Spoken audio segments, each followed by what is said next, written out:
Salam alaikum, Yahya, Nana, Mama, and Khalil. Welcome back. In the previous video, we looked at a comprehensive tradition from Prophet Muhammad. It is a short story about the nature of the human being that comes in the form of a narrative about the last person to enter paradise. He was a man who, with the permission of God, crawled out of the fires of hell. At first, the man was grateful to be in the space between paradise and hell and blessed God for his kindness and mercy. Some time passed, however, and he realized that a tree had been raised up. He looked at its sturdy trunk, strong branches, twigs, and leaves and longed to be under its shade and quench his thirst from its water source. As the narrative continues, we see that each time God gives the man what he desires, the man needed something else, just a little more. This story highlights the fact that the human being is almost never completely satisfied. He always wants something more. Although this might come as a surprise to someone who has never thought about the circle of wants, needs, and desires that many of us find ourselves in, it is not news to God. He, the creator and sustainer of the universe, is well aware of the nature of his creatures. God, the creator, has perfect knowledge. He knows all that is tangible and intangible. He knows what has been and what will be. He is the all-hearer, all-knower. God has said that he is closer to us than our own jugular vein. Nothing escapes his knowledge. We might be able to hide our bad traits and qualities from our peers and family, but God sees all. Not only that, he understands what motivates us and what we fear, love or desire. And that is why he is constantly forgiving and bestowing his mercy on us. When we need God's mercy, no matter what the situation, we have only to ask for it. And we have already created man and know what his soul whispers to him, and we are closer to him than his jugular vein. Quran 50 hours 16 minutes. The dictionary defines mercy as the disposition to be kind and forgiving, and the feeling that motivates compassion. The Arabic term for mercy is Rahman, and two of the most important names of God derive from this word, Ar-Rahman, the most gracious, and Ar-Rahim, the most merciful.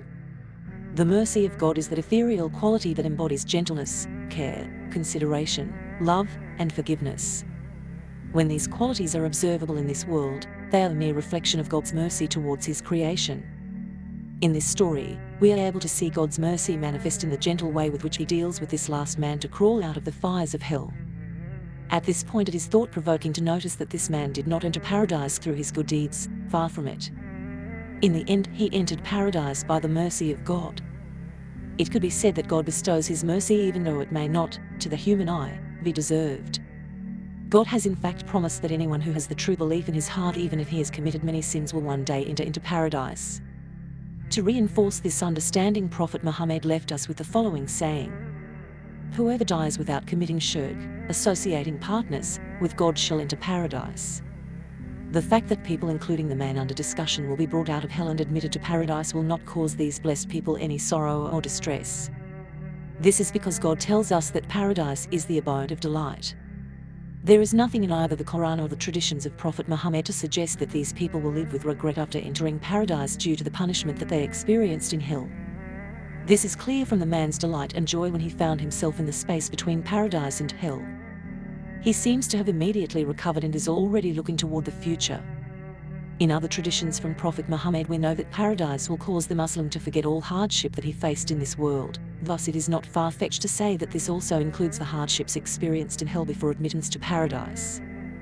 The Messenger of God, may the mercy and blessings of God be upon him, said, "The most affluent of the people in this world, of those who will go to hell, will be brought on the day of resurrection and dipped once in the fire.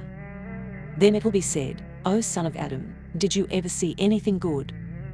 Did you ever have any pleasure?' He will say, 'No, by God, O Lord.' Then the most destitute of the people in this world, of those who will enter paradise, will be brought and dipped once in paradise, and it will be said to him, 'O son of Adam, did you ever see anything bad? Did you ever experience any hardship?' He will say, 'No, by God, O Lord. I never saw anything bad and I never experienced any hardship.' Another indication that one dip in the bliss of paradise will take away all hardship that came before it, even the hardship of being punished in hell, is the saying of the Prophet, 'Whoever enters paradise will enjoy bliss and will not be miserable. His clothes will not wear out and his youth will not fade.' This blessing shows that misery will be erased for the one who enters paradise, and it is general in meaning and includes everyone who enters it, whether they entered hell beforehand or not. The mercy of God knows no bounds. Prophet Muhammad also said, God has 100 parts of mercy, of which he sent down one between the jinn, mankind, the animals, and the insects, by means of which they are compassionate and merciful to one another, and by means of which wild animals are kind to their offspring. And God has kept back 99 parts of mercy with which to be merciful to his slaves of the day of resurrection.